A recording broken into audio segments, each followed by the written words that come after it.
नमस्कार।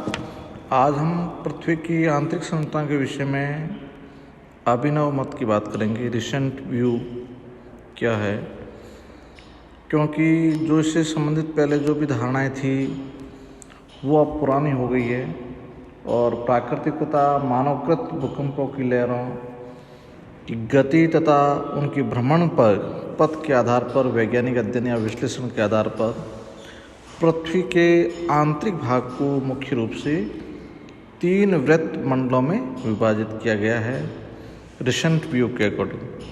इसमें क्रस्ट है, मेंटल है और कोर, जिसको अंतरतम कहा जाता है।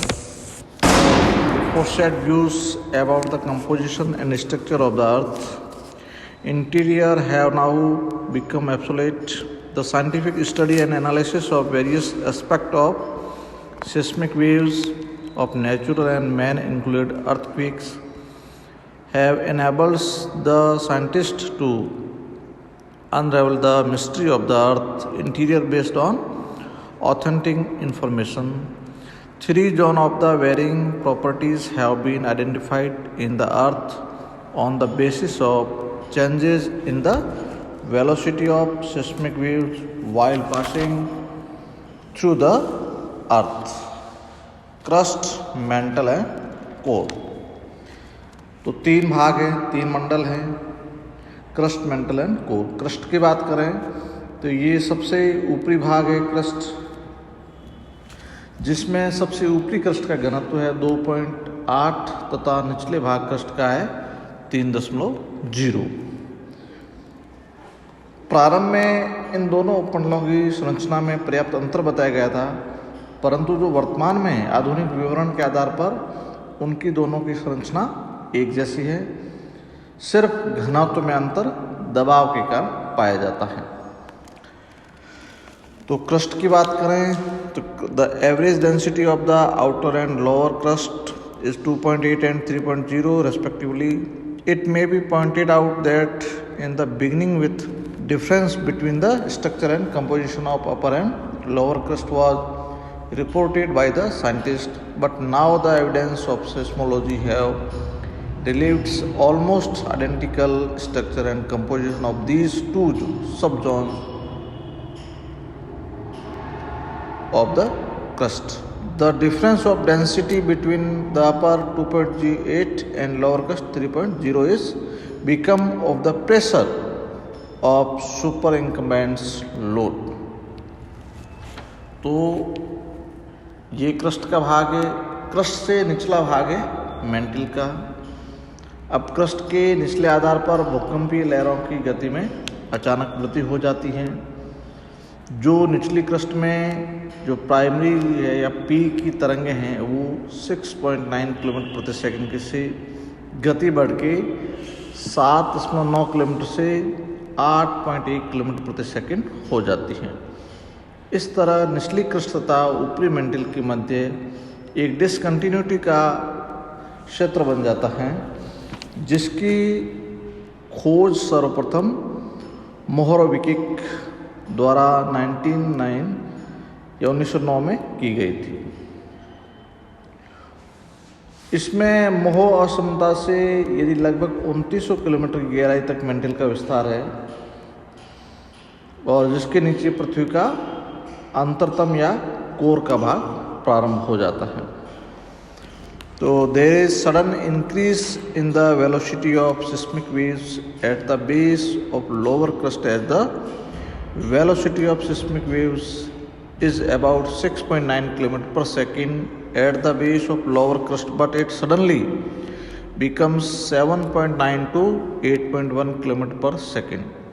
This trend of seismic waves denotes discontinuity between the boundaries of lower crust and upper mantle. This discontinuity was discovered by A. Moravec in the year 1909, and thus it is called as Moravecki discontinuity, simply Moho discontinuity. The mantle having mean density of 4.6 extend to depth and 2900 km inside the earth. After that core, जिसका विस्तार 2900 kilometre से पृथ्वी के केंद्र तक है, यानी 6371 kilometre तक है।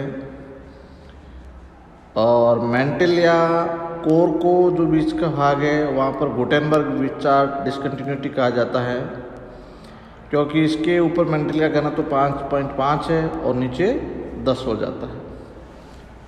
और इस प्रकार जो यह विभाजन है जिसमें बाह्य कोर और इनर कोर या आउटर कोर, बाह्य अंतरतम और आंतरिक अंतरतम में किया गया है। जैसे 5150 किलोमीटर गहराई पर इस तरह बाह्यतम अंतरतम का विस्तार 2900 किलोमीटर से 5150 किलोमीटर गहराई के बीच है। और इस मंडल में भूकंपीय जो एस लहर है वो प्रविष्ट नहीं हो पाती हैं।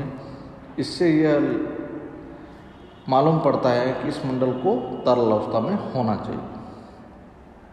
फिर 5150 से 6371 मीटर की जो गहराई है वो आंतरिक या इनर कोर के अंतर्गत आता है, जो ठोस अवस्था का भाग है, जिसका घनत्व 13.6 है। यहाँ पी लहर की गति हो जाती है 11.223 किलोमीटर प्रति सेकेंड।